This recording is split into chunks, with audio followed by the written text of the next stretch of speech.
Sveiki visi!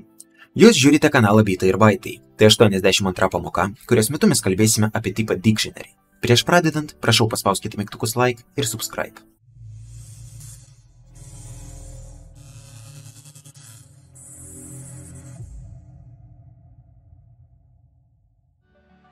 Jūs iš praeitos pamokos jau prisimenate, kas yra hashsetas. Tai tipas, kuris saugo tik unikalius elementus. Bet įsivaizduokite, jeigu mes pagal tos unikalius reikšmes norim gauti kažkokį kitą elementą. Tai susėti, kad pas mus yra kažkoks raktas ir pagal tą raktą mes atiduodam tik tam tikrą kitą value. Tai tam ir buvo sugalvotas toks tipas kaip dictionary. Iš tikrųjų, dictionary yra realizuotas lygiai taip pat kaip ir hashsetas, tik vietoj vieno tipo mes ten galim saugoti du tipus. Pažiūrėkite, kaip tai veikia. Mes jau vietoj vieno tipo turime nurodyti du tipus, tai iš kairės pusės pas mus yra raktas, iš dešinės pusės pas mus yra reikšmė, kurią mes norim saugoti. Sakysime, kad tai pas mus yra poros ir aprašysime kiekvieną iš jų. Realizaciją mes galim aprašyti tokiam, arba supaprastinti iki tokio užrašo, arba jeigu mes norime iškart realizuoti, tai galim naudoti pluštinius skliaustus. Ir čia tarp pluštinių skliaustų mes turim nurodyti poras.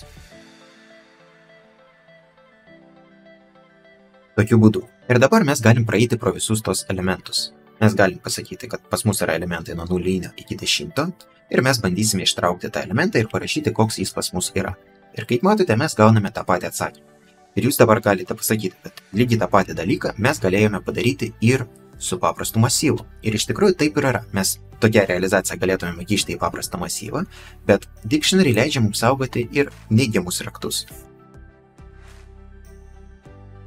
Ir kai mes dabar paleidžiam tą kodą, tai matome, kad pas mus yra ir neigiamus reikšmes.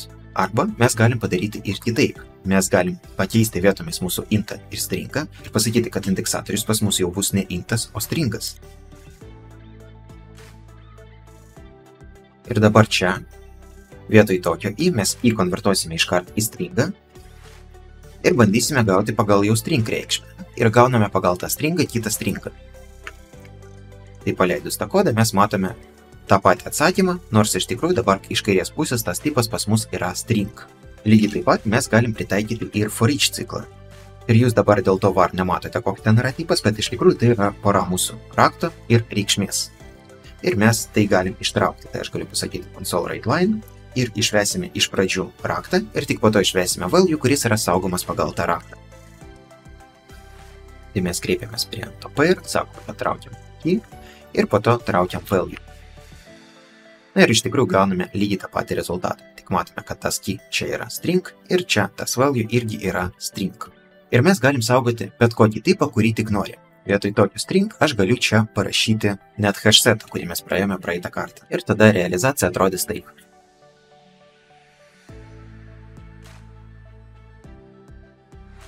Ir taikant for each ciklą mes galim praeiti pro tą porą, pasakyti, koks yra raktas ir išvesti visus kitus skaičius, kurie pas mus yra saugomi. Tai kai paleidžiame tą kodą, matome, kad viskas veikia kaip ir teisingai. Taip pat prie dictionary aš galiu pridėti naują elementą. Naudojant metodą add, aš galiu jį va taip ten į vidų įkišti. Bet lygiai tą patį aš galiu padaryti ir naudojant kvadratinius skliaustus. Taip tas kodas ir jis suveiks vienodai. Nors mes čia ir neinicializavome tą dalyką, bet jis iškart bus inicializuotas. Bet jeigu mes dabar bandysime padaryti taip, pasakysime, kad norime pridėti pagal one naują reikšmę, mes gausime klaidą. Mums sakys, kad jau toks raktas kaip one egzistuoja ir mes negalim pakeisti jo reikšmė. Tai su tokiais dalykais reikia žaisti labai atsargiai. Geriau tada naudoti kvadratinius skliaustus vietoj tokio dalyko, nes jeigu pakeisime vietomis, čia one dar nebuvo, tai mes jį pridėsime ir po to su kvadratiniais skliaustais mes tą one perrašysim ir priskirsim ten naują hashsetą. Tokiu atveju tas dalykas jau pas mus veikia be jokių problemų. Bet jeigu gali atsirasti toks atvejis, kad visgi ten ta reikšmė egzistuoja ir mes norime pabandyti pridėti, išeis ar neišeis, tai mes galim taikyti try add. Tai try add atiduos true, jeigu mums pavyko įkišti, jeigu tokio rakto dar nebuvo, ir atiduos false, jeigu toks raktas jau buvo ir nepavyko pridėti tą elementą. Tai dabar, kaip matote, su try add tokios problemos neįvyko.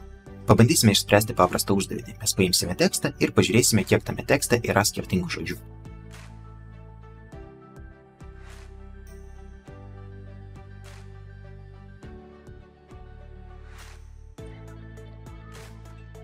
Tai mes dabar galim parašyti split tam, kad suskaidyti tą tekstą į atskirus žodžius, bet mums dar reikia panaikinti tarpus va čia pabaigoje teksto. Tai mes galim padaryti taip. Mes pasakysime, kad skaidysim per tarpą ir naudosime tokį optioną kaip remove empty entries. Tai jeigu pas mus kažkur bus tuščias stringas, mes jį tiesiog nepridėsime prie kolekcijos ir panaikinsime.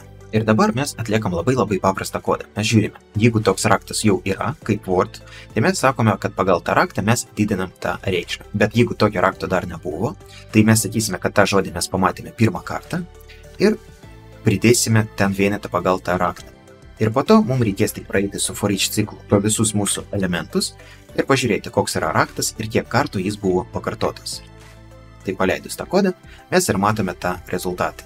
Tai text žodis buvo pakartotas 3 kartus, kaip jūs čia matote, bet kaip matote, panaikinome nelabai gerai, nes her and, va tą dalyką jis supranta kaip vieną žodį. Bet nieko tokio, čia kol kas tai neesminis dalykas.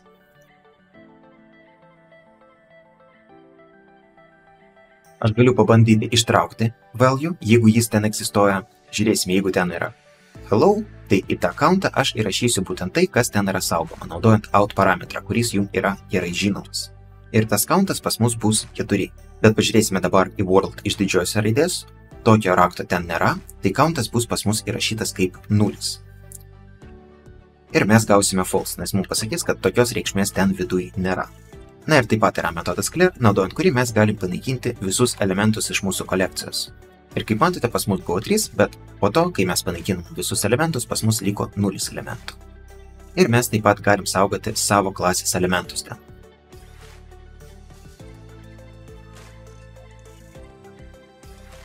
Na ir viskas veikia be jokių problemų. Bet jeigu mes norime, kad mūsų klasės tipas būtų kaip raktas, mes būtinai turim perkrauti metodą equals ir get hashcode, kaip mes darėm tai prieš tai.